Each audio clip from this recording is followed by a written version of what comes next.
Hindi lahat ng puyat, puro cellphone ang inaatupag. Yung iba, hindi lang talaga makatulog dahil brown out. Abay, magtiis ka sa init, ginusto mong magsuot ng ganyan eh. Tignan mo to, itigil mo na yung kakapindot mo ng switch at baka masira mo pa yan. Kaysa magpindot-pindot ka nga ng switch dyan, hintayin mo na lang sumigaw yung mga kapitbahay mong may kuryente na. Paglabas ko nga ng kwarto, hindi lang pala ako yung nag-iisang hindi makatulog. Kawawa naman tong mga alaga ko, init na init na. Isa rin tong si Sab, init na nga, nakapadyama pa. Akala ko nga kaya malungkot tong dalawang to dahil walang kuryente. Yun pala pinoproblema nila anong oras babalik at maglalaro daw sila ng Roblox. Dahil dyan luluto ako kayo ng masarap na ulam. Mga kabataan ngayon, pinoproblema yung mga online games. Samantalang kami noon kapag ka-brown at magkukwentuhan lang kami ng nakakatakot. Tapos kapag kaing-ihina yung isa, sasamahan ka ng lahat. O edi may live show. Kaysa nga tumulala lang ako dito at panoorin tong bata na ginawang laruan yung candy, maghahanap na lang ako ng pwedeng lutuin para may almusal. Buti na lang talaga marami kaming camping lamp dito sa bahay. Ayan, kakamanifest mo ng camping ka ngayon sa loob ng bahay. Kinuha ko nga pala yung mga ingredients na gagamitin ko para sa lulutuin ko. Dahil nakakaluwag-luwag si Dada ngayon, magluluto siya ng baksilo. Pang almusal lang meron akong stock dito. Mamayang gabi, bahala na mag-itlog. Syempre, gagawa rin ako ng cheese sauce pang topping sa ibabaw. Syempre, yung lagi kong ginagamit, Alaska Evap #1. Kumukuha pa nga lang ako ng ingredients, napagod na agad ako kaya nagpahinga muna ako dito sa upuan. Pagkatapos nga magpahinga, laban na ulit. Kinuha ko na nga tong portable stove na gagamitin ko pang luto. O diba ang lakas maka-inside juice? Nakalimutan ko rin, kailangan ko pala ng harina kaya kinuha ko to kahit hindi naman to sa akin. Pinagpipilian ko nga kung ano yung gagamitin kong butane pero pinili ko na lang yung nasa left kasi lagi ka namang right. Ba't parang may gigil? Bago nga ako mag-start magluto, isasalin ko na muna tong mga bacon sa plato para hindi na ako mahirapang magluto. Kaso nahirapan naman ako magbukas kasi tinatamad akong kumuha ng gunting kahit nasa tabi ko lang. Huwag ka nang mag-explain, alam namin tamad ka. Flex ko nga pala tong nabili naming bacon sa O-Save. Ito yung sinasabi kong 100 plus lang tapos premium quality daw. Hindi ko naman talaga alam yung itsura ng premium basta binasa ko lang yung nakasulat. Dahil nga kakonti lang tong bacon tapos liliit pa to mamaya pagka prito dadagdagan ko na lang ng talong. Sobrang dilim nga sa loob kaya dito na lang ulit ako magluluto sa labas. Nilabas ko na nga rin pala yung mga kakailanganin ko para hindi na ako pabalik-balik sa loob tapos nagpatulong na rin ako kay Sab tapos pwede nang mag-start. Nagluluto tayo kahit walang kuryente. Ano ba itong sauce?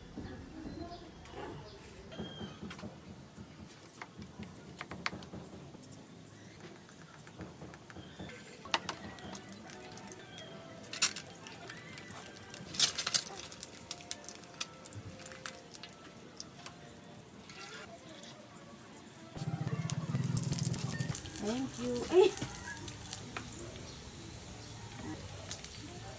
Very good. Hey!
Lalagay ko yan lahat to. Ito nga ako sa dalawang. Aga magising yung dalawa.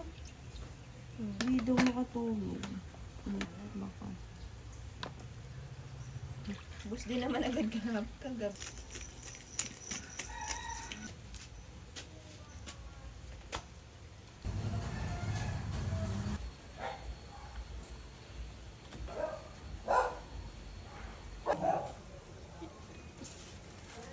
Pagkatapos ko nga magluto, pinuntahan ko na yung mga bata, kaya pala hindi na sumasagot sa akin si Sab, nakatulog na pala. Kawawa naman tong mga alaga ko, puyat na, gutom pa.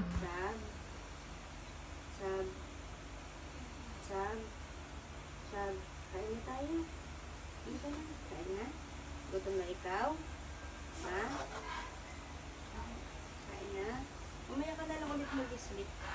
Hindi ka pa nag-breakfast. Mukhang wala pa sa wisyo tong alaga ko kaya sabi ko buhatin ko na lang siya kaso pagkabuhat ko sumakit yung balakang ko. Wala pa naman akong white flower dito. Sabi ko maglakad na lang siya.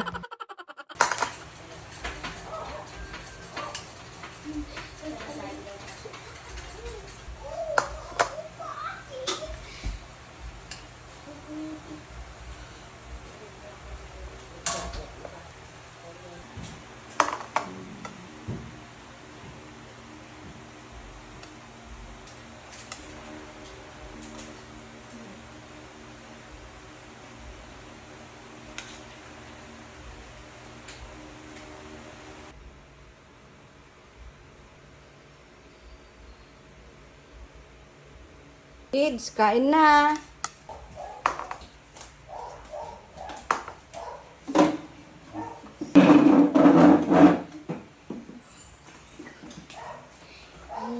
Yalor pake.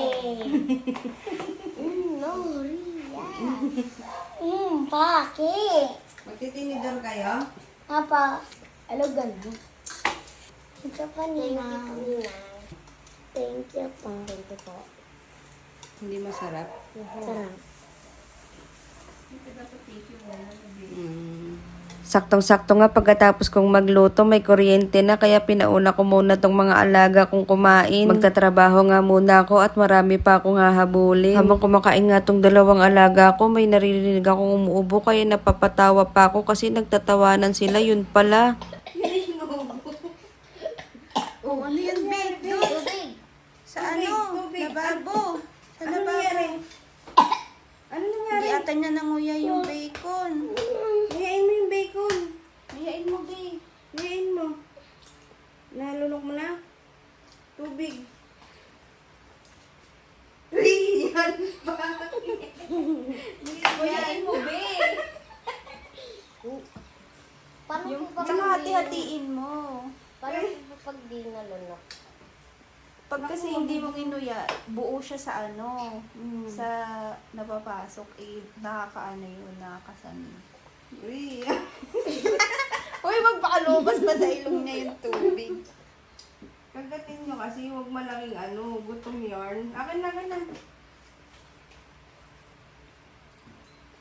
Dada bro. Dada. Ano po meron na Ano? Ano pong merienda po? Hindi pa nga kayo tapos kumain. Merienda na naman. Ito, nabulunan lang ang merienda na naman iniisip. Mabilis daw lunukin.